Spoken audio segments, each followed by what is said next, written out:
Professor Sam Goodwill with another mini lesson. Okay, so what we're going to be talking about here is the principles of English convention, MLA formatting, and essay structure.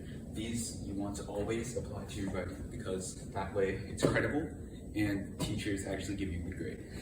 Okay, so let's begin. With the title page, you want to include the header. The header is the most important aspect of the entire paper. Why did I put that? Okay. In the title page, you want to include your name, full name, to be exact. Afterward, you want to follow that with the name of your instructor, professor, whatever. You want to include the course title, and want to include the date. Dates are to be formatted under MLA structure in a specific way in which you put the day in its numerical form. So let's say it's the 23rd of September, so 2-3 Sep has the month has to be in its smallest form unless it's May, but usually just 3 letters. 23 Sep 2023. Put the last. It should look like this. Another thing you want to have in the header would be the page number as well as your last name. This indicates that it is the first page, otherwise the title of your paper. Why you want to have this? Because when you make a final portfolio, you're going to have a bunch of pages which compiles all of these works that you do. So going back into this, you want to have your title in the middle.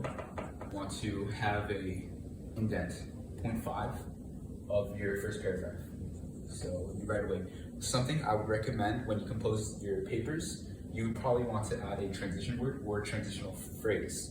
To begin with, foremost, whatever, that you would put for your first sentence. When you write this part, you want 12-point font. And the font would be Times New Roman. I suck at cursive. Double space.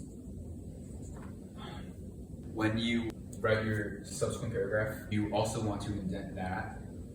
And since you have the double space, you don't have to, well, you shouldn't, because it's MLA format, you shouldn't have any of these things. Moving on, this would be the footer. You always want to leave this blank. If I catch you writing it there, you'll be in big trouble. You don't really derive many aspects from the title page except for the last name as well as the page numbers. Right away, blah, blah, blah, etc., etc. You get it. Leave this in blank. So let's say this is the last page of the paper you write. Really, I mean, if you can be succinct enough, then you're good.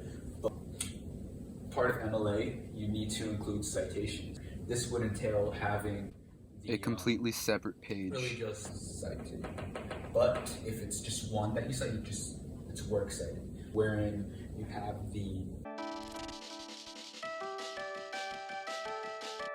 when you cite an article, let's say like a CNN article about, let's say, geopolitics or whatever, you want to have them in quotations. Okay, and the italics would be if it's a short story or just a literary work, if you're going to abide by MLA formatting. So, yeah, thank you for watching. If there's anything I missed, then I will address it in the subsequent video. Thank you for watching, and I am